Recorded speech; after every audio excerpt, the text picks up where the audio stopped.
Okay, awesome. So we are recording now. Thank you for joining us, folks. I think a few quick announcements first, and then we will hear from our amazing panelists. So our next panel will be on the 27th. I believe that's a Tuesday. And that one will be all about wildlife and the impact that the tunnel will have on wildlife. Oh, also, if you can't hear me, sometimes this laptop cuts out. So if you can't hear me, chat it or raise your hand or just unmute and say, Katie, where'd you go? But yes, on the 27th will be our next panel. That will be about wildlife. We'll have experts from the Audubon Society, Save California Salmon, a whole bunch of groups, cranes, salmons, all kinds of experts and scientists to talk about the impact that the tunnel will have on wildlife in the Delta. So that will be fantastic. And then on the same day is the Bay Delta Committee meeting for Metropolitan Water District. So when I send out the information for that panel, I'm also going to send you talking points in case you are able to join us at that point for that meeting. That will be earlier in the day, 11 o'clock. If you follow them very closely, you might say, no, it's not 11. Well, they did change their time today to 11 o'clock. So if you're able to join us and give public comment on the 27th, that is the committee that makes a lot of decisions about the Bay Delta, and they're the committee where the December vote is going to start. If you have heard me talking about the vote in December with Met, they're first going to decide in the Bay Delta Committee meeting before moving it to the General Board meeting on the fate of the next step of planning with the Delta. So that will be their vote to phase this next, to fund this next phase of planning, which right now looks like it'll be $110, $120 million to fund this next phase of planning. So that day will be December 8th for the big General Board meeting. They haven't decided when they're doing the Bay Delta meeting right before that, because it's usually a few weeks ahead of time, but with the holidays, they're trying to figure it out. It's probably going to be December 7th, but for right now, only worry about the 27th. That should be this Tuesday. And again, I will send you talking points if you're able to make a quick public comment for that. You don't have to stay for that whole meeting, but if you can just call in quickly and comment, that would be fantastic. And I will send that out to you either tomorrow or Friday.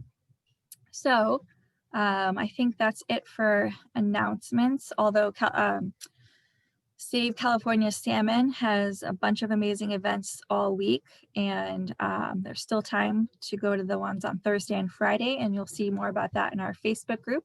If you haven't joined our Facebook group, it's Stop the Delta Tunnel.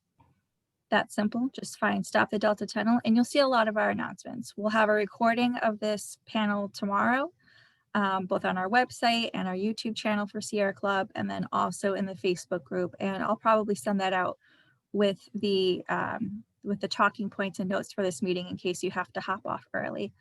We will, after we hear from each panelist, we'll probably take 1 or 2 questions, but then have time for question and answers at the end, just so that we don't run out of time.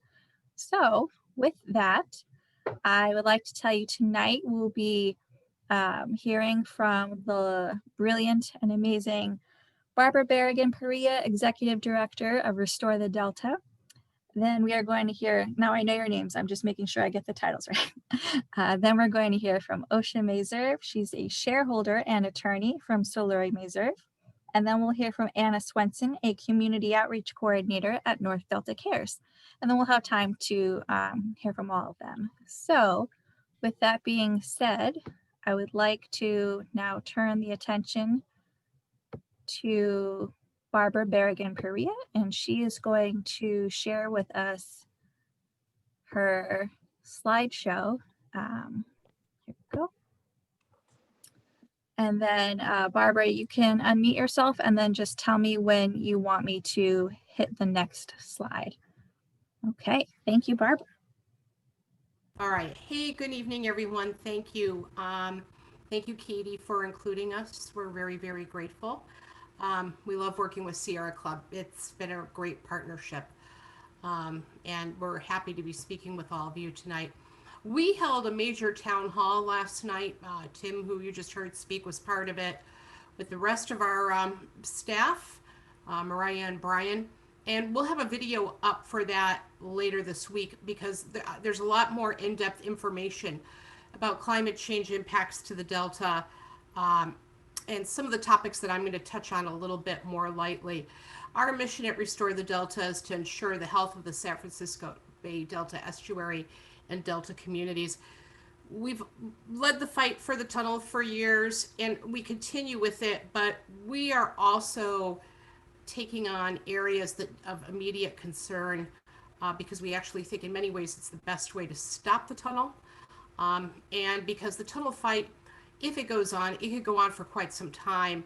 And we really feel that we're at the precipice between collapsing fisheries and harmful algal blooms of some things really needing change quickly. We could go ahead and go to the next slide.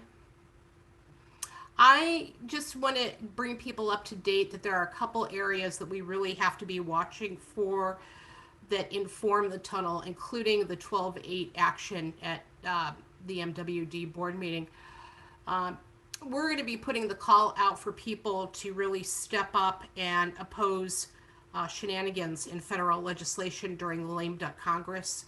We could see it coming with Trump's subcabinet on water, and we know that there's going to be a renewal of the Wynn Act, and every time they do that, San Joaquin Valley congressional reps with Senator Feinstein and with the Trump administration, they work to take more and more water out of the system. We're also going to be really working to organize around the voluntary agreements. This is the Newsom administration plan for people volunteering to put flows into the system and build habitat, rather than really putting in a much needed regulatory framework for increased flows throughout the estuary. We see it as the precursor to making water available for the tunnel, and that's why that fight is so important. We're going to be calling on people to help us with flood threat against, or protection and advocacy for protection against flood threat in the Delta, particularly in the South and Central Delta.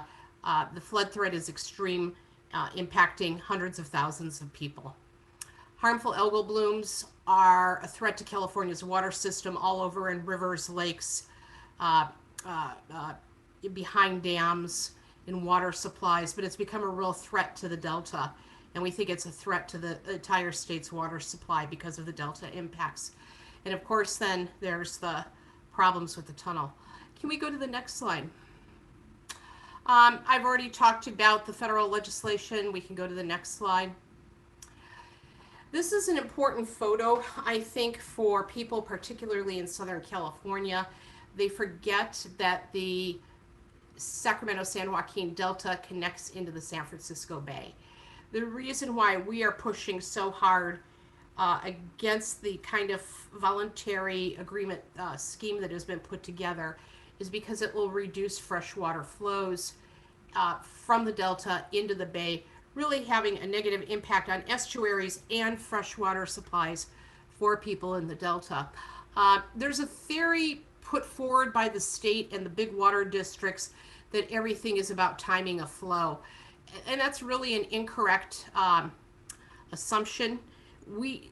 Independent scientists from San Francisco Baykeeper and other groups are really doing a remarkable job tracking how we do not have enough flow for the habitat that we have presently.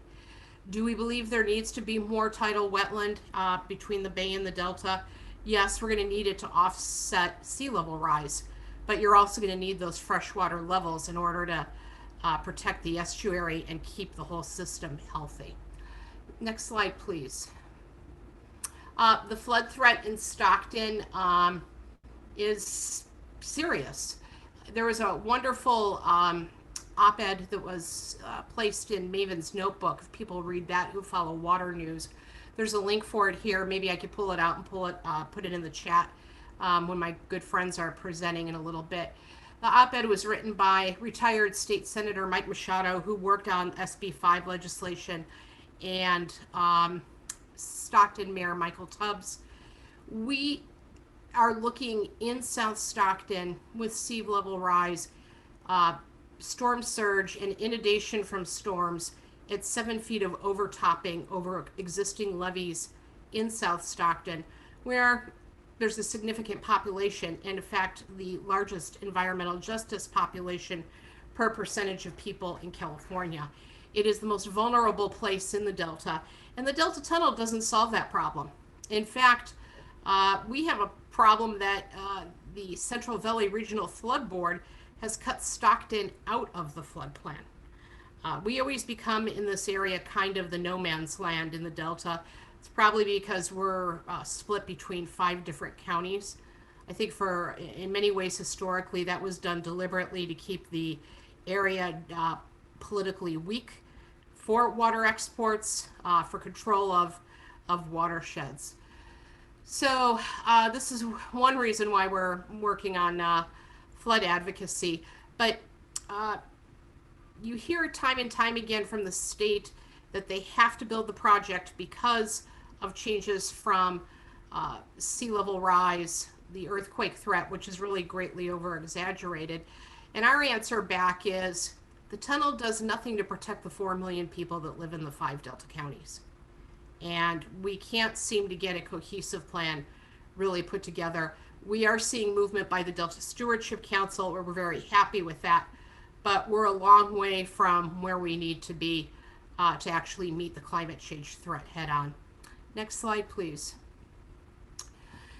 This map is just to give people who are outside of the area a more detailed look. You have to remember the Delta is an inverted estuary, primarily freshwater, and then it becomes saltier as you move out here toward Susu and Marsh. And so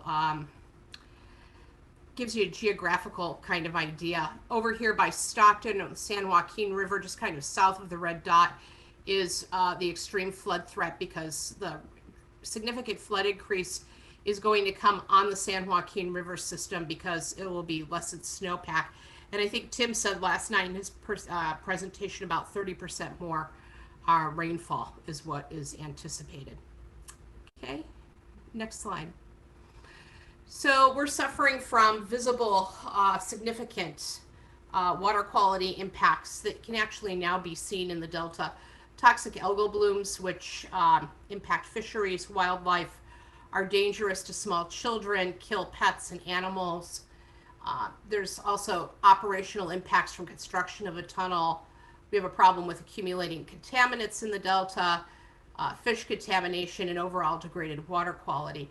And I think one question for people in Southern California when you're interacting with Metropolitan Water District is really to be asking, what is the perception going to be that MWD takes the best water out of the Delta through the Delta Tunnel and leaves the 13th largest city in the state with water quality that looks like this.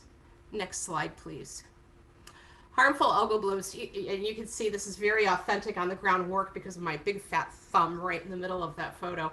But this photo gives you an idea of how far these harmful algal blooms have spread out this year. They start generally in Stockton, where water dead ends and where we have runoff down the San Joaquin River that is high in nitrates and contaminated. We have benthic mats that stretch out into the San Joaquin River. The bacteria spreads, it makes its way all the way over to Discovery Bay and Antioch, where they had contamination levels on the bacteria side, the microcystis, 200 times over what is considered safe, 200 times over the danger threshold this year. And it was even higher in the Stockton area. It spread up into the confluence of the Calaveras River. It's moving into central Delta, into recreation areas. They had problems with algae at Clifton Court 4 Bay, where water is exported for the rest of the state right now. So threat is real.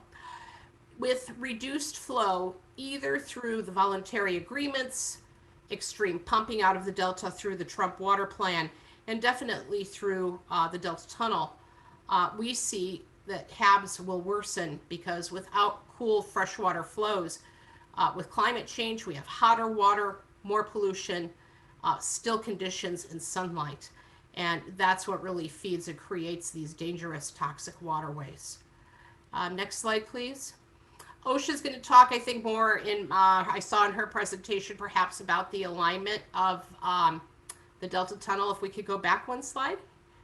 I think what's important for people to understand that the way the project is proposed right now, they're probably favoring the eastern alignment, which is the purple alignment, much closer to significant environmental justice populations. The project as it stands right now could produce 1 million truck trips to remove tunnel muck from the area that will go through communities that already live at the bottom 95 percentile for environmental health. They're looking at moving the water not through Clifton Court 4 Bay, but actually building a new state water pump, moving it into Bethany Reservoir, and are proposing continuous operations. I probably am running out of time as it is right now. That's all I can tell you is that this project will not solve some of the other challenges we talked about. The fact that we need wetland restoration, levee investment, that we need enforcement on water quality standards and freshwater flows. It will exacerbate it. And then I think Osha and Anna will probably speak more directly to the tunnel construction impacts for the interior delta. What I just want to remind people, though, is that it's not just a rural place. 4 million people live in these counties, and hundreds of thousands of people will be living with the degraded water quality and air quality that will be left from this project. Thank you. Wow. I think we can take 1 or 2 questions before we move on to Osha's presentation. I can't hear you. Oh, all right. I said that I think we can take 1 or 2 questions before we move on to Osha's presentation, if anyone has something pressing right now. I'd like to ask a question. I'm Mary Larosic. I live in Southern California. I don't understand why there's a flood threat, meaning I can understand that the tunnel is going to take the water, but if there's all this water flowing from the San Joaquin River toward Stockton, where is the flood threat coming from? And doesn't that help bring fresh water to the delta? What am I missing? I think if you have the opportunity to watch our full presentation next week, when it's up in a day from last night's meeting, it might make it a little bit clearer for you. And we also have a report on the whole topic that we published last year up on our website, restorethedelta.org. It's about flood and seismic activity in the Delta, and that report really can answer any question. But in a nutshell, which is kind of a funny metaphor to use when talking about water in California, it's a combination of sea level rise. If you go back and look at the map, sea level rise will occur as water backs up from the bay into the delta. Then you are looking at significant more direct rainfall and bigger storm events on the San Joaquin River system predicted in modeling, because you're going to have less snowpack in the Sierra and you're going to have increased rainfall. And then you get these conditions that are called storm surge. When we have storms that come in up here from the Pacific, it brings high wave action. So during high tide, king tides, during the winter months, you can very often end up with just more wave activity. And then you'll have inundation from these bigger storms down the San Joaquin and sea level rise.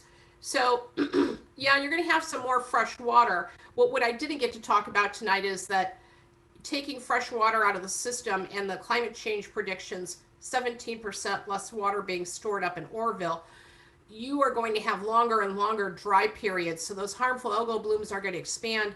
You're not going to be able to export water to Southern California for the billions of dollars that you're going to be investing.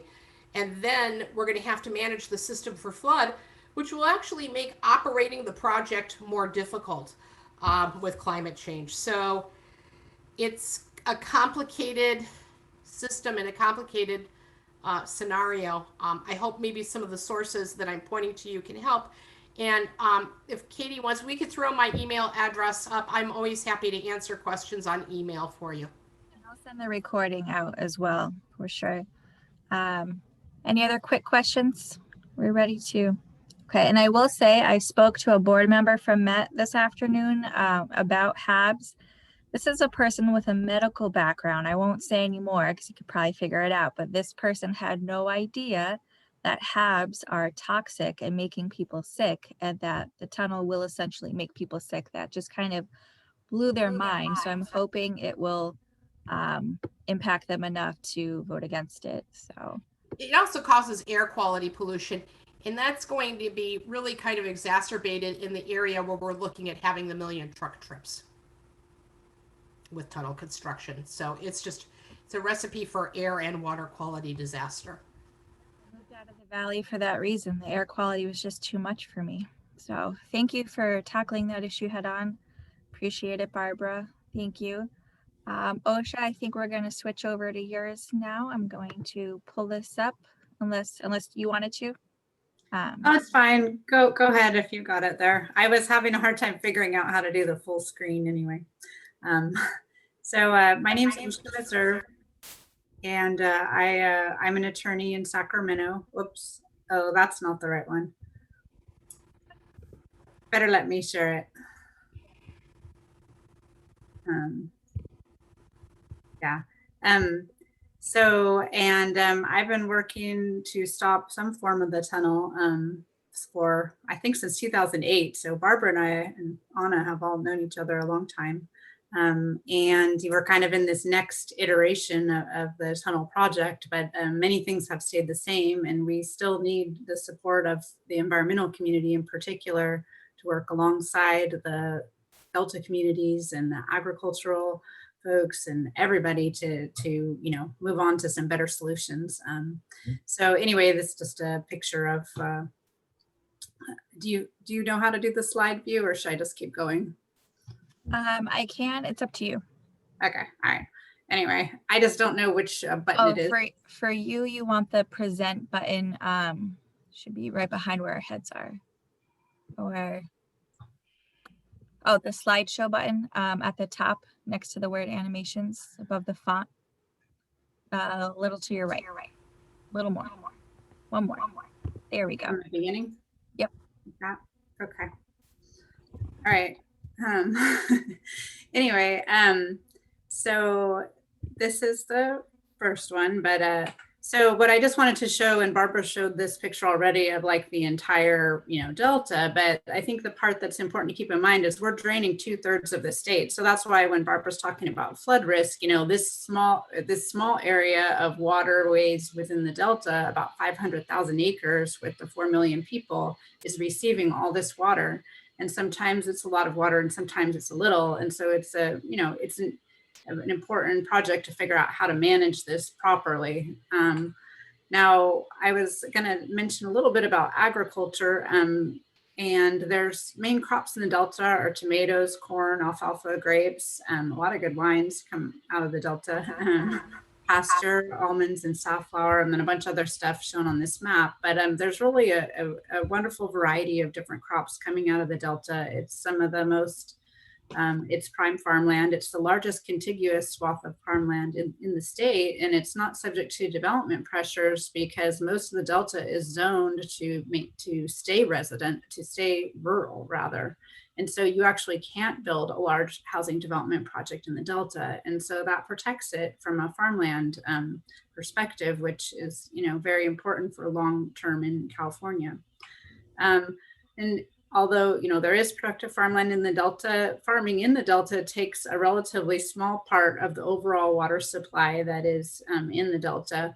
This is just a bar chart, and it's that thin yellow band of water that gets used in the Delta by Delta agriculture, which is about 1.5 million acre feet every year. And the funny, interesting thing about the Delta too is that because it's all on these islands surrounded by levees, even if they don't farm on these islands, the same amount of water kind of gets used because of seepage and all these other things. So it's very different than Osha, other areas. I think that we're not seeing what you're seeing. I'm not sure what happened here, but we're still on the first slide.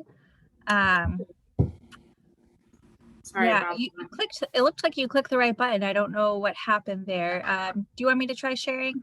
Yeah, why don't you take over, but use the one I sent you earlier today.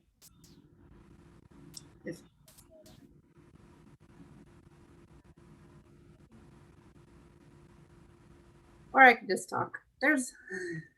Oh, this is the one you sent me. This isn't the one you wanted? It's the one I thought I sent it to you earlier today, but maybe not. Yeah, the one I have is the Delta Tunnel project update. Maybe the slides you're looking for are further down. No, it's a different one. I think given our short amount of time, why don't I just talk to you guys and then I can provide the slideshow afterward. How about? Yeah, let's do that. Okay, thanks. So anyway, the delta water use is kind of the same across the board, no matter what. Now, of course, there's always good things agriculture can do a better job, and farmers in the delta need to save water and do all those things. But it's a very relatively small piece of the pie. And what we're concerned about is, how much the tunnel would, among all these other different resources that, we're all talking about, agriculture would really be threatened in the delta by the tunnel because of the increased salinity in particular. And that's because you have so much of your fresh water coming into the delta from the Sacramento River. And so that Sacramento River, like Barbara was showing you with the picture, that's coming in from the north part of the delta. And the San Joaquin River coming from way down in southern, the South San Joaquin Valley, that carries a relatively small amount of the water. So it's really, that's the reason why the water contractors, including Metropolitan, are so interested in having these diversions up on the northern part, up in the Sacramento River, right as it enters the delta. And one of the problems with the tunnel is just how it would take about half the freshwater flow of the delta. Now, you may be confused by the fact that in 2019, the governor said, hey, we're not going to do 2 tunnels, we'll do 1 instead. And maybe is that half as bad? I think the issue with that is, and you just kind of have to think about like your garden hose out in your yard, is you can turn your hose on a little bit or you can turn your hose on a lot if you have good water pressure. And so the size of the tunnel, sure, it is a limitation, and having 1 tunnel instead of 2 might create more limits on the overall amount of water that could get taken out. But when they're talking about 6,000 cubic feet per second, or, which could go in maybe a 40-foot diameter tunnel, I mean, it's like I said, half the average flow of the river potentially, if like the average flow of the Sacramento River coming into the delta might be around 12,000 cubic feet per second. When it's flooding, it could be, 50,000 cubic feet per second or 100,000 cubic feet per second. But the other really important thing to know about the tunnel is that there's never been any, the last operational plan that we saw, right, was with the California water fix, which Governor Newsom said he didn't want to do that. And what that, the operational plan that was presented for that project, which went, pretty much all the way the environmental review process and was at the point of being considered by the water board up in the water rights proceeding, that was going to take about 40% of the river in the summer and fall months. And so that's the other thing that's really important, is that there's never been any kind of commitment to, you will hear, oh, we need capacity to take these big amounts of water when we have these big runoff things. And that's something that's going to be happening more in the future. And, I think that may be true that we have these bigger spring melt-offs, but the way that the tunnel has been proposed, and I believe will continue to be proposed, is to pretty much take almost, half the water at times, and especially during the summer and fall months. And so that's exacerbating the pictures that you saw from Barbara of what happens in the waterways, right? Because one of the things that keeps you from having harmful algal blooms and also keeps down the salinity and keeps down all kinds of pollutants is having that flow come through. There's no substitute for flow. And that's part of the reason you heard Barbara allude to the voluntary agreements and the idea that we don't necessarily believe is true, that, oh, you could substitute doing things on the land and maybe some habitat restoration instead of flow. In the end, when you go to the fish store and you buy a little fish for your kid, they put it in a bag of water because fish need water, and all the environment in the delta, as well as the people who live there, also need fresh water. So we're concerned about water, what happens to water quality in the delta. And that's, that's an equity issue, as Barbara was talking about, because unfortunately it's somewhat of a zero-sum game, right? If the water gets taken out at the top of the estuary, then that creates water quality problems and affects the quality for everybody downstream of that. And that's kind of the classic, just from a water law perspective, right? What do people do when the water is not good where they are? They go, oh, we'll just go upriver, we'll go up creek, we'll go above these other people, and then we'll get the water first. And it's, very normal. However, it's very wrong, especially in today's world where, the delta is it's not listed as a fully appropriated stream, but it should be. There really isn't more water available. And you will hear when they talk about the tunnel project, you will hear them say, oh, well, we don't want to take more water. We just want to have, better access to water, and this location would be better for fish. And I think you'll hear next week, if you're able to rejoin, more about the fish issue.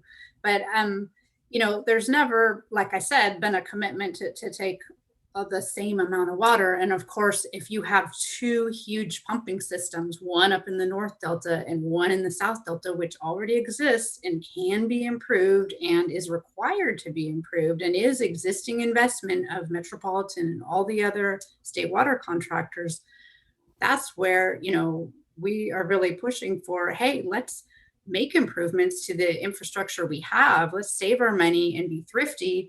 And then, when it comes to creating new water supplies, look at things like, how do we manage our forests better? How do we create more upper watersheds that are healthier, that hold in the snow longer in the spring? There's so many things we can do that are, not just, prejudicing one area and stealing their resources basically in order to bring them somewhere else. And I know I heard, I think I heard some notes about like an MWD meeting that I think Katie might have given me. And one of the points made in it was, look, we were formed to import water. That's what we do. And, I think, sure, we do have a system that's complicated and that does, do important things to move water around the state. But I think the issue now is, we're in 2020 right now. We have so much information and so much knowledge. And so there's so many great innovations and things that we have the technology to do today that are not rocket science, that are not, aspirational. So, let's do those things. I think it's unfortunate that the tunnel, and untrue to be called, for resiliency, for our future, for these kinds of things. It's really 18th century thinking. And so, that's what in addition to explaining what the problems in the Delta are, I think at the same time we need to, and I know that all of you are interested in promoting, what are the solutions? So just to wrap up, one other concern that in terms of, I talked about water quality. The other thing to know is that the diversions are so large that they actually lower the level of the river 1 to 2 feet. So if you can imagine sitting there on the side of a river and just watching it go lower, that's what happens. Well, that actually reduces our groundwater. Well, it makes it hard, for one thing, it makes it hard for the people who have agricultural diversions to divert, because many of those diversions are actually siphons that don't even really take any energy. They actually just siphon the water. And so it's actually, it doesn't have much pollution and it works pretty well, but you have to be able to have the water levels be in the right spot. The other thing that happens when the river level drops is that it reduces recharge. So one of the other things that you may hear is that the tunnel is very important for implementing the Sustainable Groundwater Management Act, because it's so important that areas be able to import water from the Delta in order to become sustainable under SGMA. Well, we have an overdrafted groundwater basin in the South American subbasin, which is recharged by the Sacramento River. And if the river levels go down, it reduces recharge. So again, there's no way to just take water and have there be no impacts. So, one of the things we're looking to as well is to, Delta Reform Act of 2009 did say you need to reduce reliance on the Delta. In addition, it said you need to respect local land uses. There's some other policies as well, but just focusing on those two, we think that this project could never meet those. And we're working to, create the record of how those things can't be done. And, you know, if MWD and others want a successful project, you know, they're going to have one that meets with these statutory and regulatory requirements, because what happened in 2018 was the Delta Stewardship Council's staff, at least, said, hey, it doesn't meet these requirements. We can't let it go through. And then they pulled it back. The state and the feds pulled it back and said, oh, forget about it. You know, we don't want to do it anymore. Well, what's going to change? And that's the other thing that we as advocates have to keep them from changing the rules, like especially reduced reliance, because of course we should reduce reliance on the Delta. So with that, I will, leave it for questions. Thank you, Osha. Take 1 or 2 questions right now before we switch over to Anna.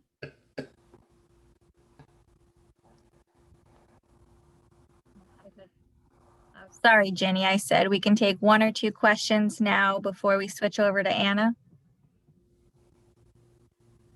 And I will say she was right that someone in the Met board also said that the whole purpose of Met, why they were formed in the 1930s, was exclusively to import water from other parts of the state and region, that's the only reason they were formed, and that's what they're here to do. And 35% of Met's water is from the State Water Project. And, you know, we've got to work on reducing our reliance on imported water. So something to think about. Okay, Anna, are you ready? I'm going to pull up your slides. Great. Yep.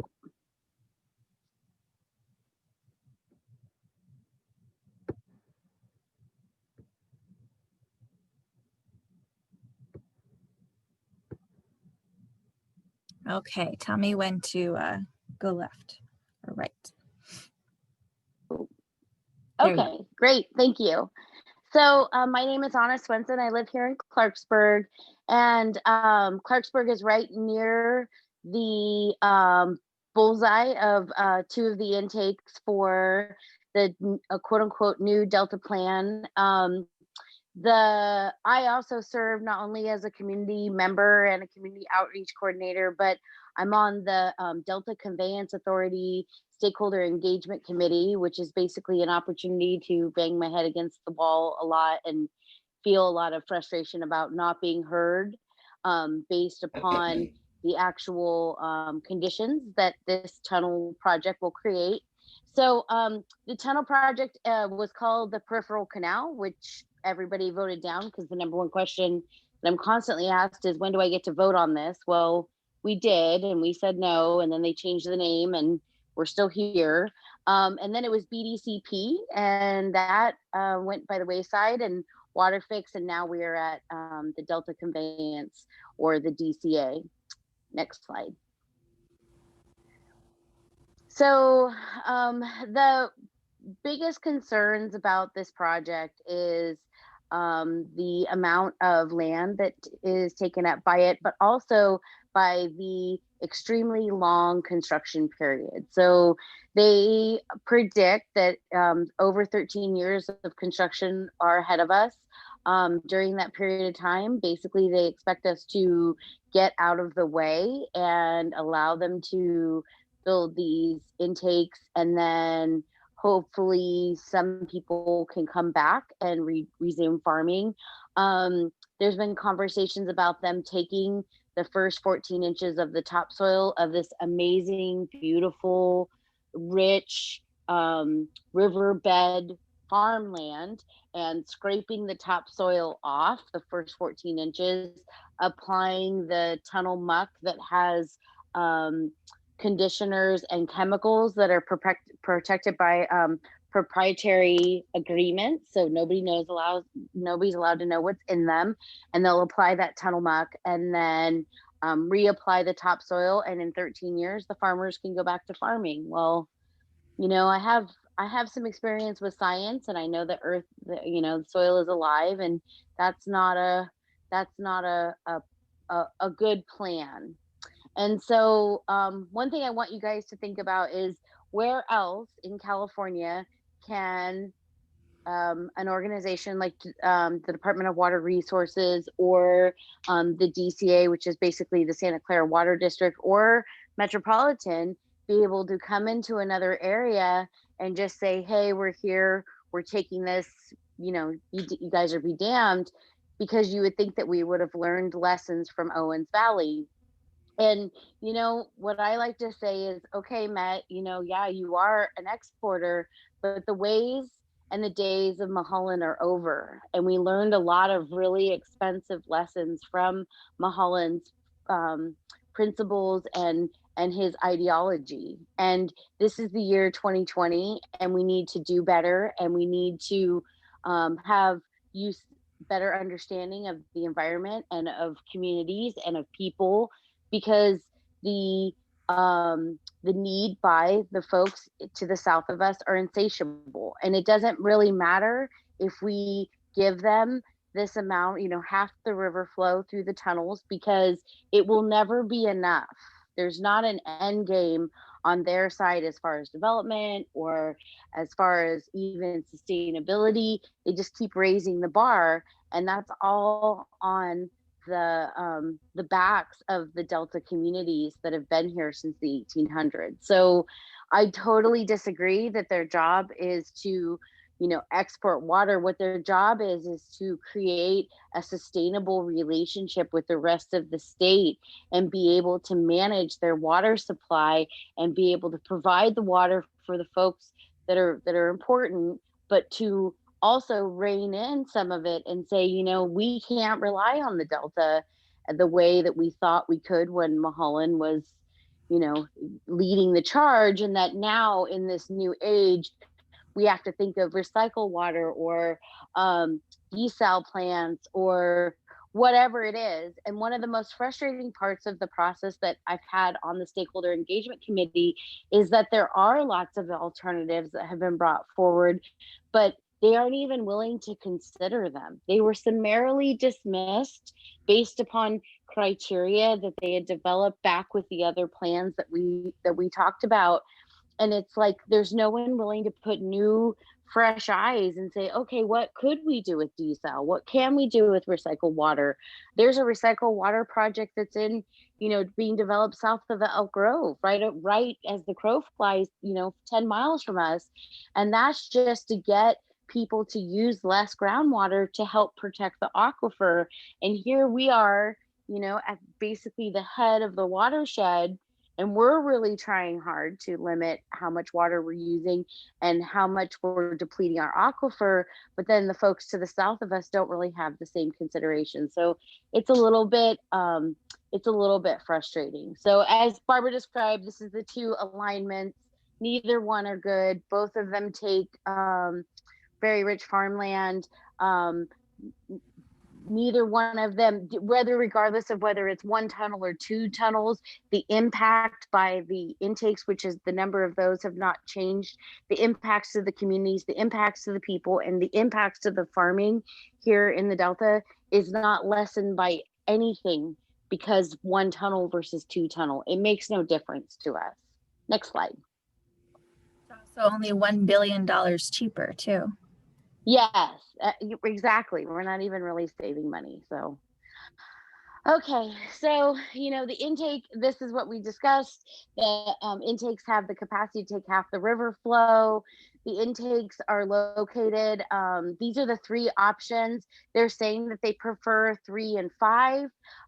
Basically, the town of Hood that has, it's a little town that was created in the 1900s will be completely decimated. It's mostly low-income people that live there. The town is more than 50% Native American, which is another thing that's been ignored. We also know from our tribal friends that there are sites, Indian burial sites that are right on top of where the intakes lie. These things are ignored and are, dismissed. They don't matter. They just started communicating with the folks in Hood, which has been very, very frustrating. And as a community outreach person, you know, now I've gone and talked to the landowners that have land that sit underneath their plan for these intakes. And these guys have not even been warned or told. Like one day they're going to get a court summons that basically is an entry permit to start this construction. And it's very messy. This is not a collaborative or a cooperative project in any way, despite the fact that they are trying to appear collaborative and cooperative. It is not. The Stakeholder Engagement Committee, we are very narrow in the things that we can discuss during the meetings, and we really can't discuss operations, which is one of the most important things, because, you know, you're going to build a Porsche, but how are you going to operate it? Well, you know, if someone's building a Porsche, they're probably going to drive it real fast. So we have the presumption that they're going to be, you know, using this thing to the maximum amount. But then they really like to play the game with us of hiding the ball. When we go back to the context of flood, so one of the concerns for the communities is that the sloughs that are already in existence for the agricultural fields are built and designed to take agricultural water. So the plan is by the DCA is to also use those sloughs and those canals that are pre-existing to take on the water that will be pulled out of the tunnel. So if they're taking our sloughs that are already at, you know, capacity, and they're bringing them above capacity, and then we have a high water event, that is the ultimate bad scenario that definitely could flood out communities. And this part of the river is above where the Sutter bypass is, and also to the east of where the bypass follows along the Deepwater Ship Channel. And so there's no relief for us. It's already a flood prone area, and they're going to exacerbate that for 13 years without any thought or even any ability to mitigate that and to protect the communities. I'm ready for the next slide. So this is what an intake looks like. And so one of the things that we are really bothered about is that, so there's a intake to the north of us. It's called the Freeport Intake. It's a SMUD intake.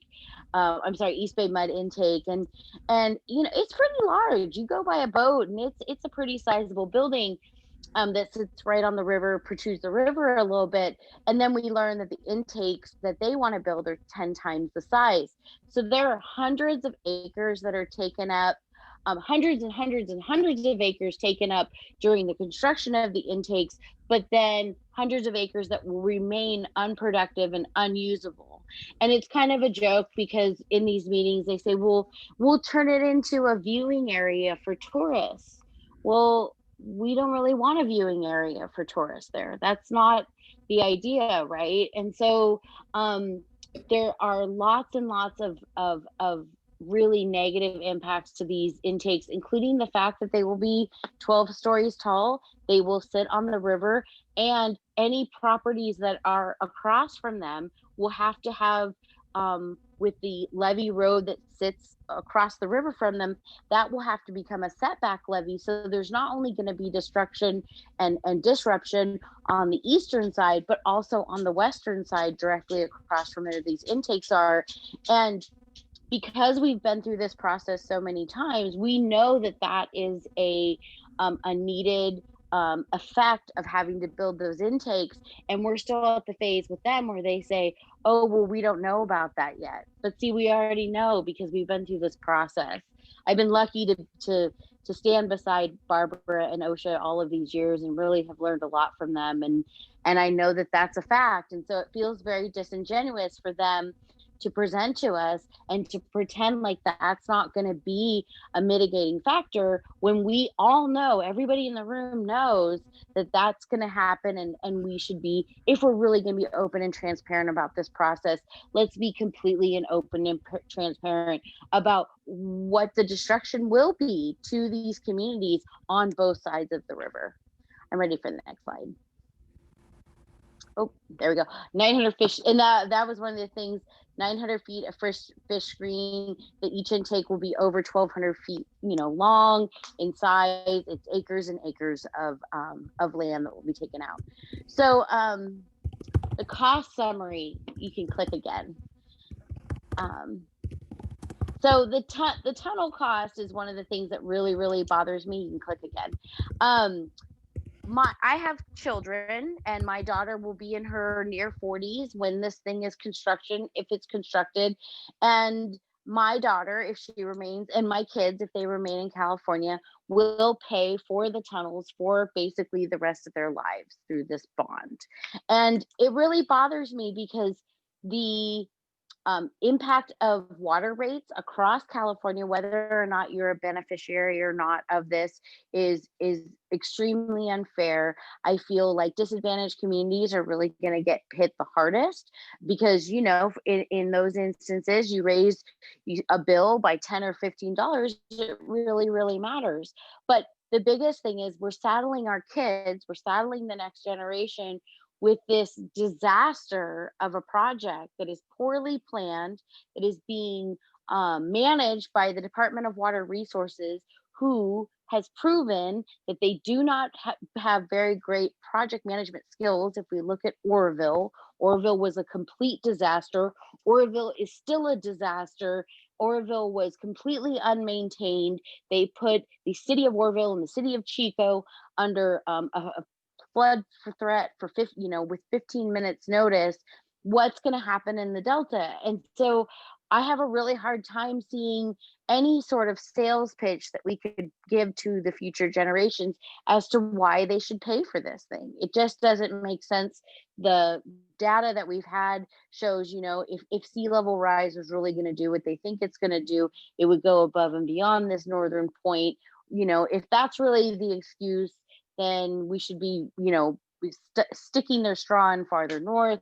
If earthquake was their excuse, why are we building a segmented tunnel that is subject to earthquake, damage? It doesn't make any sense. And then we're investing $15.9 billion, and that's a very low estimate, when all the water is going to have to go through the south end of the system through an aqueduct that is basically, has a D- rating for leaking, for sinking, for the fact that it's not even covered. So every single drop of water that goes through that aqueduct, we are losing 30% due to evaporation.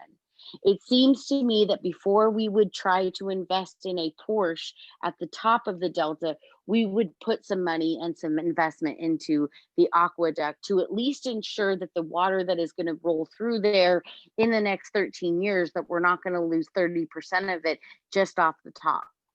I'm ready for the next slide. So noise is a huge issue. The Delta is very flat. We have lots of water. Sometimes if your neighbor is having a party, you can hear it and you go over there and say hi because it's so crystal clear.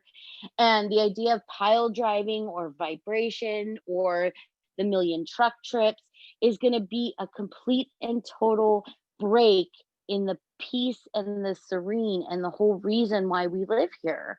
And not only that, but like, how will it affect, cranes? How will it affect the roosting? How will it affect all of the beautiful natural aspects of the Delta?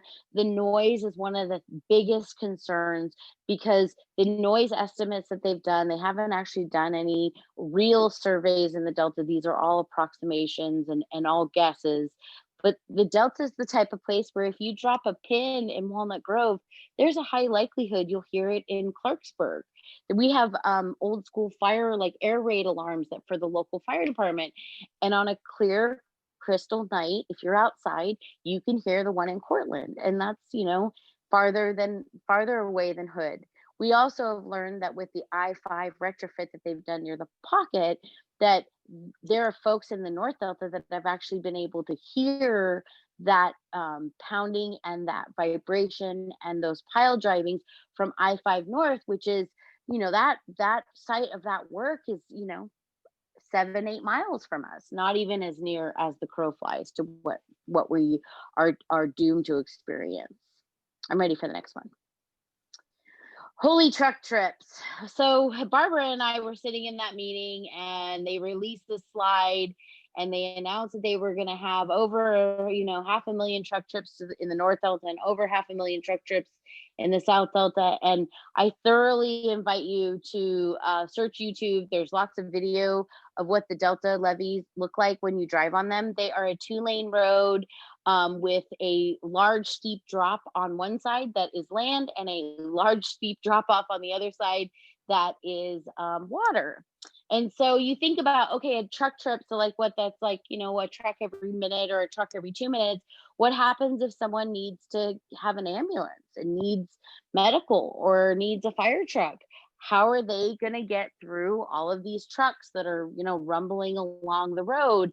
And when we asked DWR and the DCA, they said, oh, well, they'll just pull over. Well, that's what's so infuriating about this process, is that they're so ignorant that they don't even realize that there is no place to pull over. And so the gridlock that these, you know, 500,000 truck trips to the north will create is very dismaying. In the summertime, we are very active. We have the different crops that are going out in trucks and being brought to, you know, the mills, or being dropped to the produce centers or the packing sheds.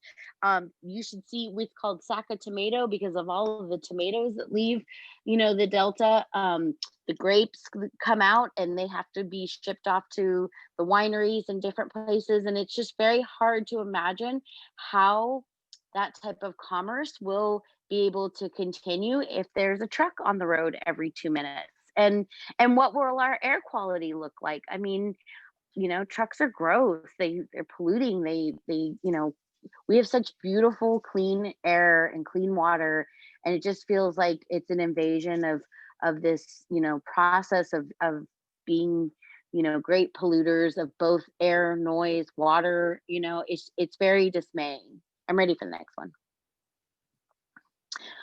Okay, so thousands of acres of land will be lost to different reasons, including launch shafts and maintenance shafts and rescue shafts.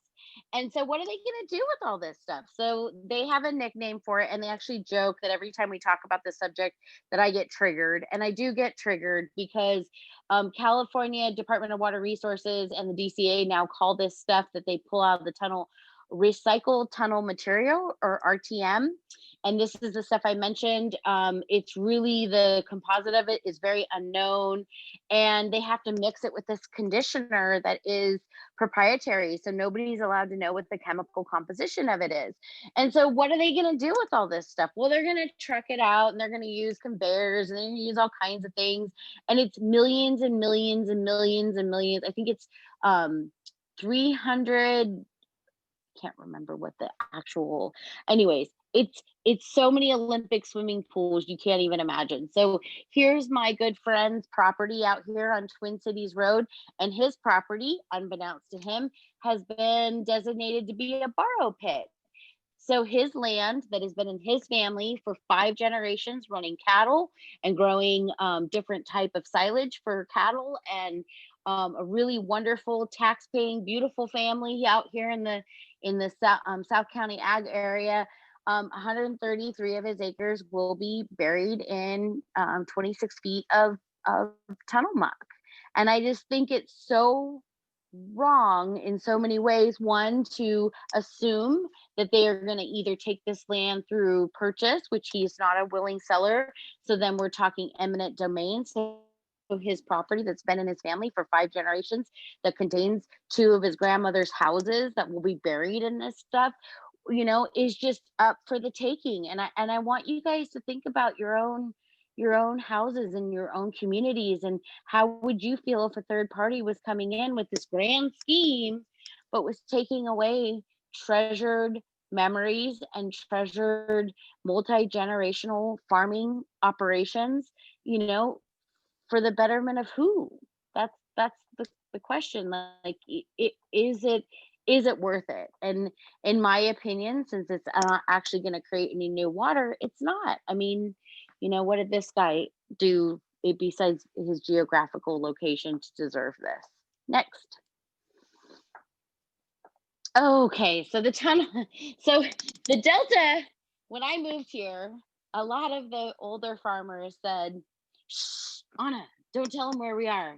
That way nobody will know where we are. And I said, Bad news, guys. Everybody knows where we are, but we need to get out there and make sure that our stories are told and that people understand who we are. And so, the Delta is one of California's best kept secrets. It is absolutely a gem. It is beautiful. It is the largest estuary in the West. It is the canary in the coal mine as far as the environmental health of California. And it is something that we have a duty to protect so that multiple generations of California's kids can come out and see cranes roosting and can see agriculture the way it's been done for multiple generations, and they can see a river flowing, and they can see all of the wildlife and nature and all the things that are so important that will be taken away, that will be you know completely and totally devastated if this project goes through.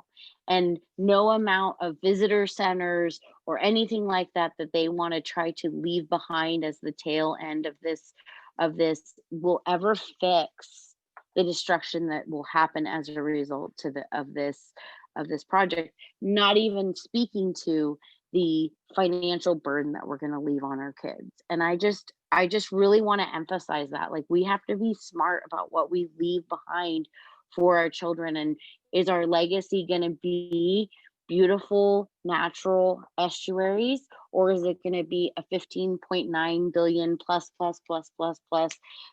dollar debt for a project that we're going to look back at and say, well, why didn't we apply the technologies or the upcoming technologies that were just ahead of us? Next slide.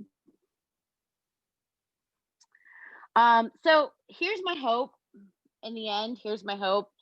This is a wonderful demonstration of a piece of equipment going across one of our bridges. This is the Paintersville Bridge, my favorite bridge near Cortland. And in the end, will the farm equipment win and the farm equipment bless the bridges and we just sort of like slow their progress? That's my hope. But we really need your support. We need folks to take a vested interest into our community. We love visitors. We love people coming to see this area. There are so many opportunities to have wonderful experiences here. And I just really want you to think about, your own communities. Would you want a third party coming in and taking away treasures just because they don't understand the value of them? And I sort of feel like that's what's happening. So thank you guys so much for having me. It's been a great honor. It's always an honor to sit next to Barbara and Osha. I'm grateful to be here tonight. So if you guys have any questions, thank you. Thank you, Anna. Oh, that got me a little choked up. That was great. Thanks, folks. So we went over a little bit on time. If you need to hop off, go for it. But I think if we can just take a few questions, that would be great. And yes, I see in there, do read Dreamt Land by Mark Arax. Fantastic book, talks about all this stuff in detail from the perspective of someone who grew up near Fresno and his family's been here for decades. So fantastic book. I will go through the chat and look for questions, but if anyone wants to unmute yourself, go for it. Okay, I'll unmute myself. Presumably, if this goes through and it would have to be passed by the voters, they would take the land by eminent domain. Is it okay? Okay, and so there's no recourse for that. And what did you say is the proposed cost? And would the voters, they'd have to not only approve the tunnel, but approve the bond to fund it, the bond money to fund it? No. Answer that. Yeah, there's not a vote. Yeah, that's the thing that's different this time around. Was in 1982, because of the details behind what was happening at that time, it was actually on the ballot and the voters voted not to have the peripheral canal. This time around, the decisions being made by the individual water districts about whether to participate in this project, and there isn't any vote of the people of statewide, nor is there a vote of the legislature on this project. It's Department of Water Resources is attempting to make this tunnel be part of the state water project. And then the bond that you heard about is DWR wants to issue bonds to pay for the construction and more importantly, well, for the planning and then the construction. But what they need right now, which is the December 7th vote that Katie's been talking about, is for the water districts like Met and Santa Clara and Kern in particular to sign up to pay for the planning costs, which is the 385 million. So this is Barbara, and I'd like to add about the construction costs. You're starting at 15.9 billion, and you have a 5% annual inflation rate. That is what Metropolitan Water District said in 2018. That means by the time you finished permitting, you would be at the $21 billion mark. That does not include community benefits and full mitigation, which will get paid for by taxpayers. So you have those construction costs before you even get out the gate with inflation, but the inflation will continue through the 15 years of the project. That gets you up closer to $29 billion. And then you have to double it because you have to pay back the bonds. So here's where it really gets contentious. You're looking at a 17% water reduction in Orville. And on top of the 17%, water reduction in what will be stored in Orville, you're going to have less water you're going to be able to put through the system for longer periods of time. If Met doesn't sell that water, it can't pay back the debt. So what was really alarming at the SEC meetings was that they talked about that this new pump can run continuous. The idea is they're going to run that pump continuously from the north end of the delta, bypass the entire estuary, leaving us with salt water, except for when we get flushed out, of course there's a flood and we're all floating away. They're going to have to do it to be able to pay it back, but it's not going to make sense. It's going to be a losing proposition because they're going to be wrecking rivers and watersheds and fisheries further and further upstream. I mean, what is the ultimate goal? That you just keep moving north until you're taking water from Canada and Alaska? That's not cost effective. That's not reality. So there really has to be a better way. We always call it a package of better solutions about regional water self-sufficiency. It isn't that we're not going to share water from the Delta. We will always have to probably share some water through pumps and pumping, but we really have to get it down to a sustainable yield. There's only so much money in the state. And for the same amount of money, $40-50 billion, how resilient could we make ourselves? If we retired unsustainable almonds in the San Joaquin Valley, which only contribute less than 2% to the state's GDP, but use 10% of our developed water. If we really made Southern California fully self-sufficient, water recycling, conservation, cisterns, local supply and reuse for outdoor landscaping. Half the water in Southern California goes for outdoor landscaping. If we invested in really making our watersheds up in the Sierra, which is a project near and dear to Osha's heart, sustainable, put the money in the investment there. And if we really did what we need to do in the Delta with wetlands development, rice development to reverse subsidence in the islands, levee reinforcements, we could share water safely for a much longer period of time. All of these things are cheaper. And then I know Sierra Club doesn't like desal. Nobody likes desal because of the energy use and the impacts and the pollution. But desal around the world is slowly getting better. If we can buy ourselves the 30 or 40 years with these easy things, the low-hanging fruit, we may be able to get to the point where the technology is good enough to do desal in a sustainable, safer way that people wouldn't object to, that would be okay. So there are many better ways to go about solving the water needs and the challenges of California. That's well said. I will speak to the desal a bit.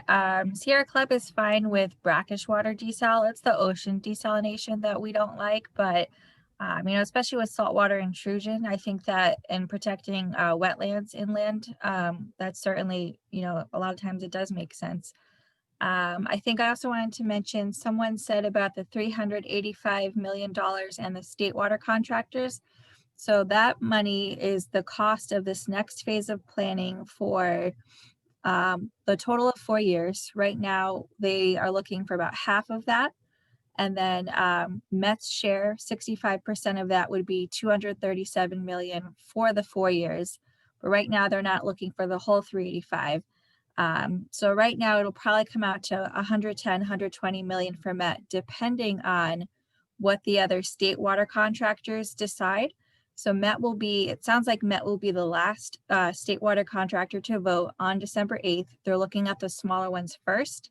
So Santa Clara Valley Water District, Kern County, sounds like Kern County is probably not going to pay, but some other smaller ag districts. And then if they decide to drop out, that 65% share would then go higher. So I think that's why they're saving the big one for last. So it's possible that Met could then end up paying 80% or more about that. And that's kind of why they're waiting to see how much is going to fall on them, which would then be very expensive and fall on SoCal ratepayers. I also wanted to say, so one of our big fears that Barbara mentioned is that they're not going to, or that they're going to have this tunnel and they say that they won't run it year round, but who would pay for that? And not, Jenny, I will reiterate that, but one of the fears is that, who would pay $40 billion? I mean, sure, they say 15.9, but after inflation and construction costs, it's probably going to be 40 billion. So who would pay $40 billion for a tunnel not to use it very often? That's what most normal, sane people would think, right? Well, today I heard someone from Met very proudly talk about the fact that they have a lot of projects that they only use every now and then. There was some very fancy machine that, sorry, I don't understand. It's an engineering thing, but this machine that they had for 15 years before they used it. Then they used it for the Northridge earthquake. Then they haven't used it since then.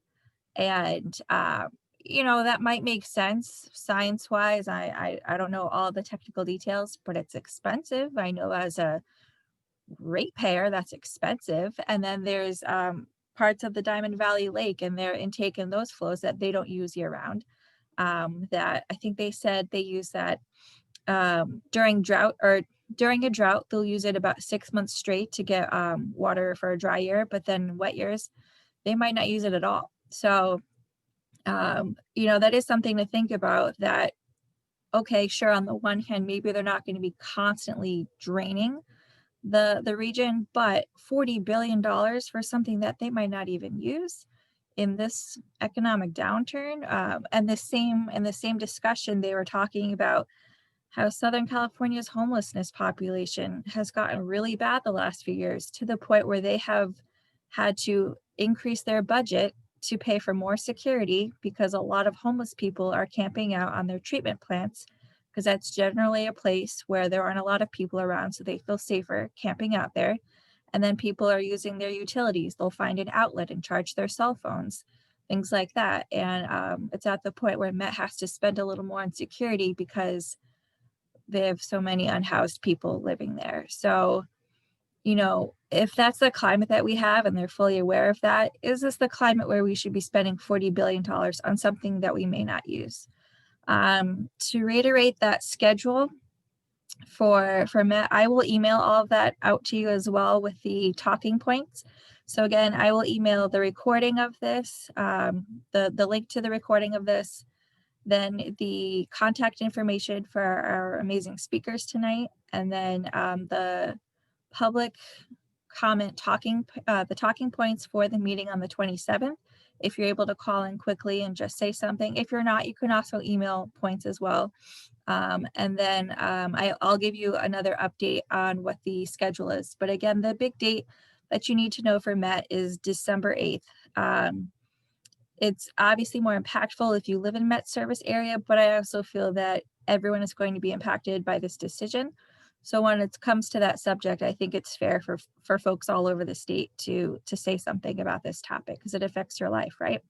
So that's December 8th, 12 p.m. for the general board meeting. We know that the committee will be the Bay Delta Committee. We're not sure what date that will be in December, probably the 7th, could be another date, so stay tuned. And we'll post you as there are more panels. I've got some questions for the panelists, unless there's anyone else. I have a question I'd like to ask here. Go ahead, Bob. Let's assume that we all agree that this tunnel project is a very bad idea from the environment and from the economic standpoint. Let's also be realistic and think that maybe the Metropolitan Water District is going to go ahead with this, regardless of what we say. That it's very frustrating to sit on a citizens committee or something and bang your head against the wall, as one of the speakers said. How does the public beat this thing down? What is our overall strategy here? How are we going to get this thing stopped? Can we put it to a vote somehow? Where's the pressure point? I don't think it's going to be the Metropolitan Water District. I agree with you when you say their business is exporting water. We're not going to win with them. We're going to win some other way. What is our I wish it was up to a vote. Yeah, it hasn't been up to a we vote. make it up to a vote? What Well, can Bob, we do here? You know, Bob, we beat them down on the twin tunnels. The project really hasn't gotten any better. In fact, if anything, it's gotten worse. We did it without doing a ballot initiative because it takes $20 million to start. Yes. You try to go raise money against a governor in a state where he has majority support, it doesn't work. We looked at that. We went down that path.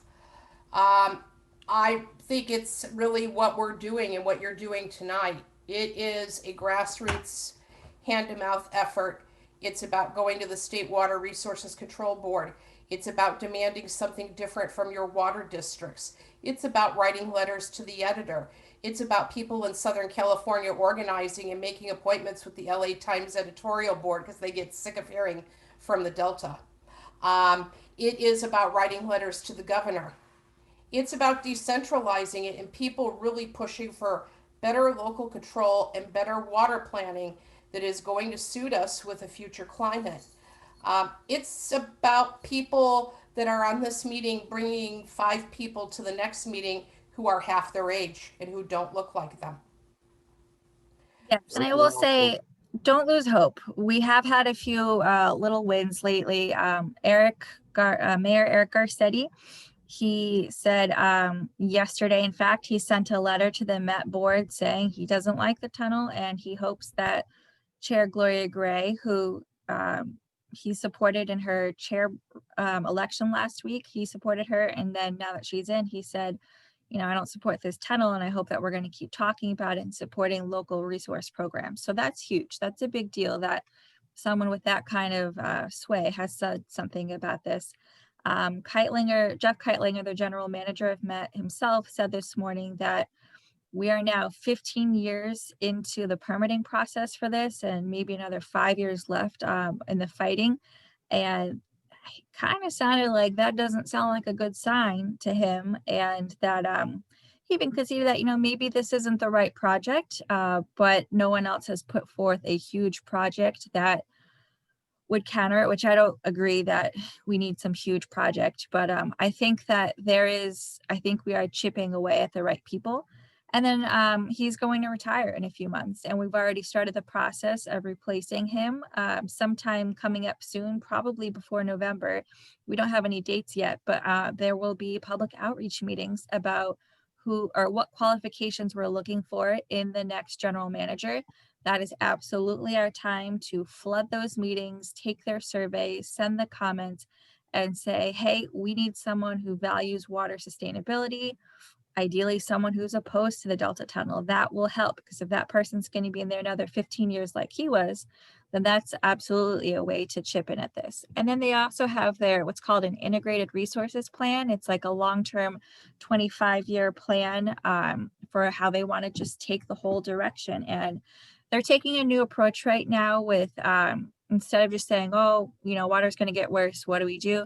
They're looking at, okay, if the water gets better, if it gets worse, if we've got the up-down patterns of, you know, bursts of water in the winter and then it dries up, what do we do? So they're looking at these different drivers of scenarios and then trying to come up with a bunch of different plans for the board to kind of choose from, which they're still working on that. And we're really hoping to get the timing just right, that with the vote and the general manager, that we can kind of have it all come together as, fate to work out for us. But we're going to say, how can you make these decisions when your plan isn't ready yet, when your research hasn't been finished? You can't vote with this kind of money without an integrated resources plan in full. And some of the board members have already said that. So that's a positive as well. They need to finish that up first. And those are things they're hearing from us. So we can always make more public comments on those. I think that's huge. I think that they need to hear from us. Now, some of the Met board members are appointed, some are elected. So we are having conversations with all of these board members now to feel them out.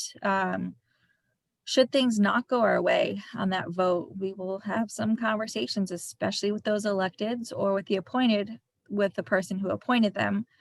That's something we'll be discussing. And as for Governor Newsom, I think that we are looking at that from Sierra Club. I think other organizations feel that like now is the time. I think that we're saying, let's just focus on Met because that's such a big part of it. And their staff has even said, if Met votes not to fund the tunnel in December, it's effectively dead for a while. So I really like to get that to happen. So I hope that answers some. Go ahead, Bob. I hope you're right. I hope so too. Katie? The legislate. Yes. Oh, sorry, it's Liz. I'm just Hi. curious. We have, I don't think they're an advocacy organization, but the Pacific Institute, Peter Glick. I mean, do we have some They're big? so smart. Yeah. Those are we use their research for all of the annoying letters that we send. We're always reading PAC Institute's papers, research, everything, and then we just bombard them with the information and say, here, read this, it's important. We've got other white papers in the works using their research. Yeah, absolutely. Through the legislature, not right now. Charming talked a bit about this last week. That's just, unfortunately, it's not something that is up to a vote right now. It's through these water departments, which is incredibly unfair. Go ahead, Osha. I was just going to mention, there's not a vote at the legislature right now, but I think it is important to let your legislators know that you are against the tunnel and that you are for other better water solutions, because I think, there is awareness at the legislature about, how risky the tunnel is and how dangerous it is for the Delta ecosystem. And the last big kind of mosh up on legislation was in 2009, and nobody wants to touch that again because it was such a mess. But the legislature may be forced to revisit some of the things in it. And for instance, people who are promoting the tunnel want to get rid of the provision that says we should reduce reliance on the Delta. That's in the statute. So, so it's important to keep up the pressure at the legislature. I would say that we are gathering more and more information that will support a request for an audit of the finances of what's going on with Department of Water Resources advancing funds to the Delta Conveyance Authority to do the planning. And that's why they've kind of reached, I think, an emergency situation where they're saying, look, DWR can't run this money from the State Water Project that's supposed to be going for wildlife to the tunnel anymore. They've already put forward, committed $43 million to just this current effort, just the new iteration of the single tunnel. So, I think we will need the legislators' help in requesting an audit and getting to the bottom of the what's going wrong with DWR using funds that aren't intended for this. And that's putting the pressure on the water districts to pony up this money that we're talking about. So I wouldn't leave the legislature to the side, but completely. And, if you do have relationships with people in Sacramento, certainly keeping this as, a key concern is important. And there is this joint budget and legislative committee, which does oversee the State Water Project as well. So there have been in the past, and there could be more oversight by that committee potentially. So there's some inroads. It's kind of not the main thing going on right now.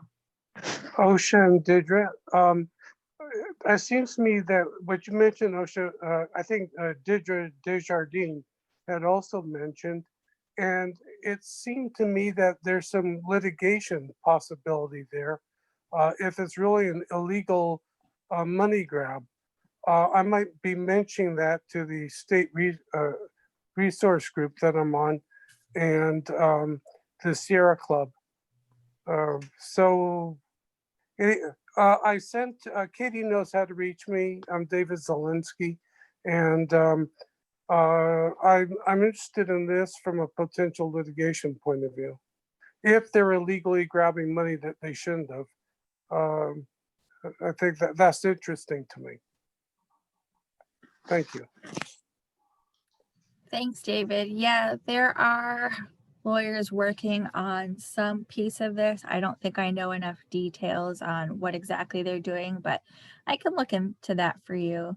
I think it's not quite teed up yet. I mean, I think we had a lot of legal fights already around the twin tunnels, you know, and I mean, in a way, I think, you know, we won that fight because they gave up, right? But unfortunately, Newsom wanted to do the one tunnel because he's beholden to, you know, big interests that want it. So, I mean, I saw in the chat asking about, public trust arguments, and certainly the litigation we already had brought in all those issues. And, you know, we were litigating in the state and the federal courts. And the big litigation thing coming up right now is the validation action, right? So trying to validate those bonds to fund the tunnel to backstop all of this. So that's kind of going to be the next big legal fight, and that deadline is the end of the month, and we will see answers filed by various groups, and you will see challenges to that. So any groups, I mean, it's only 9 days away, but any groups, you know, that want to be involved in litigation, that's kind of like the next thing happening. So Osha, has the Sierra Club joined it yet? Do you know? Yeah, Sierra Club California is part of that, yes. Oh, okay. I just didn't know that. Are they? I mean, I believe they will be. It has not been filed yet. Okay, but it's gone through all the steps to get Sierra Club California involved. I'm on the Motherlode chapter, so that's why I'm asking. Yeah. Yes, I will email me and I can connect you with the latest updates on that situation. Yeah, we're I'll send you an email now, Katie. Thanks. Sure. Thank you, David. Also, Met is still in litigation with Food and Water Watch from the earlier water fix stuff that it hasn't even resolved yet. So there's still a lot going on there. I was going to ask you, Osha and Anna, if you can just tell us, so do you foresee that when construction happens, do you think it's going to get to the point where people might move out of the region? I feel like I would if it were me.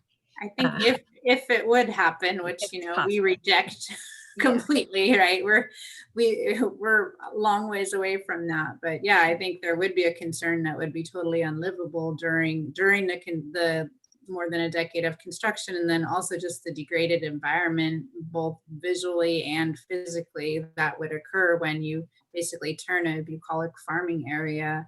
It's very quiet and small communities, agriculturally based, and then you turn it into basically major water infrastructure. It's just not compatible and not somewhere that, you know, people may want to live. So it could have that effect.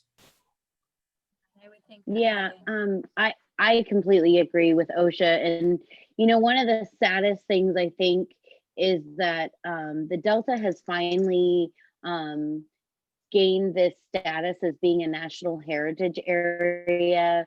All of this work has been done on Stones Lake and on the projects that happened with the Nature Conservancy on Staten Island to create habitat for cranes.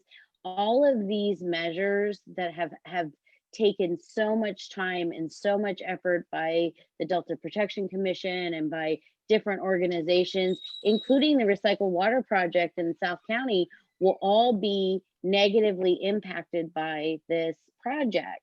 And so it feels very frustrating that we finally are getting a foothold on creating really good ecological protections on this area that will be basically undone. And these protections are done not despite agriculture, but hand in hand in a partnership with agriculture to make sure that this remains an agricultural region. And all of those things will be undone if these tunnel is put through. And places like Hood will be basically become inhabitable. And these again are places where families have been there for multiple generations, and they have the idea that they will present community benefits. That's their term of art there. But basically, it's how much can we buy you out to make you go away? And it's just a boondoggle. It's a very unfair water grab by folks that really don't have any idea of what is here and what preservation means have already been started and are being put into place. And when they leave, those launch pads and those different things that I spoke of are going to be these pyramids in the middle of these islands that'll be 26 feet tall. And so the ramifications of that for flood, for appearance, for all of these things will be permanently negatively impacted. This isn't like they're going to come build the tunnel and the intakes and then eventually we'll be able to go back to the way it was. These are permanent infrastructure that will forever change the landscape of this estuary. And it goes to point out also that one of the sites for the intake is one of the weakest levees in the Delta. And so why would that be the location that you would choose? Is a place that, clearly needs other types of help, not to have this infrastructure laid upon it and further stress is put upon the Delta. And so, I think my biggest takeaway is when people say, oh, well, all the water is going out underneath the Bay Bridge. That is not a valid argument. If water is not allowed to flow through the estuary stops working like a central nervous system, or the heart and the lungs of the state are here. And if we stop allowing flow to go through it, it's going to die off. And I don't understand why that concept is so hard for folks who are so, have that tunnel vision to see. But that is not, we're not just allowing water to leave, and be wasted and go into the bay. It has a purpose. It has a right. And we've lost so many runs of salmon and important fish in the estuary that if we don't pump the brakes and start figuring out protections that will help those, there'll be a time where we won't have salmon runs. We will not have fish that aren't produced in the farming sector, and our natural wild runs will end. And again, like, what are we going to leave to our kids? Is that the legacy that we want to leave? It's not the legacy that I want to leave. And so that's part of the reason why I continue to fight and continue to stand beside people like Osha. Absolutely. And those salmon end up feeding the orcas and the killer whales out in the ocean as well. And I think that's such a crime. That would be so awful. I think we can take one more question, and we're already quite a bit over, but Christina's been patiently waiting. She wanted to know, why does the structure need to be 12 stories high? Osha, do you I think that's what we've seen in the preliminary designs. It's just basically it's an engineering issue about how big the structure needs to be in order to take in the water off the river and then also settle out the sediments, because it takes out a lot of, there's suspended sediment in the river, which is actually healthy and good for the river. That's the one, they could make it a little shorter. I'm not sure it'd make that much difference, but it certainly, in terms of it being so flat in the Delta, like Anna mentioned, it makes it so that you probably could see these large structures from a long ways away. We haven't heard anything, about making it smaller, but yeah, I don't know. And last one, do you know if there's something written somewhere about the aqueduct improvement plans, how to make it evaporation proof? If you send that to me, I can send it out to everyone. I think Anna was the one who mentioned that. I mean, there's been a lot of talk, and even today I listened to the Water Commission meeting, and there's this whole discussion about investment in conveyance, not the Delta, but other types of conveyance, and people talking about how do we, smart things like be more efficient with the infrastructure we have. we can find some references for that, but there's a lot of ways to save water just like energy. When you convey water, you lose a lot of it, and there's a lot of work going on to figure out how do you lose less water along the way. Thank you for that. Well, thank you everyone for staying on as long as you did. This is a fascinating topic, and I know I could go all night. So thank you for that. Last reminder that October 27th is our next panel. That'll be on the Delta's impact on wildlife. Should be really fun and interesting. And then that same day is when Met's Bay Delta Committee will be meeting. And we'd love it if you could make public comments then. That's one of the biggest things we could do right now is public comments. And I know I promised you a social media kit that's coming soon, had to make some revisions there. So there'll be a lot of ways for you to get engaged with your water districts and everyone else who needs to be a part of this. So again, thank you so much to Osha and Anna and everyone else, and we appreciate it. So thanks everyone. Have a good night. Appreciate it. And go watch that baseball. Go Dodgers. Thanks for missing out on that game. If that was important to you, you're a hero for doing that. So thanks everyone. Good night. Bye. Thank you. Thank you very much. It was so interesting. I learned a lot. Thank you. And thank you for Thank your you. Thank you. Save the Delta.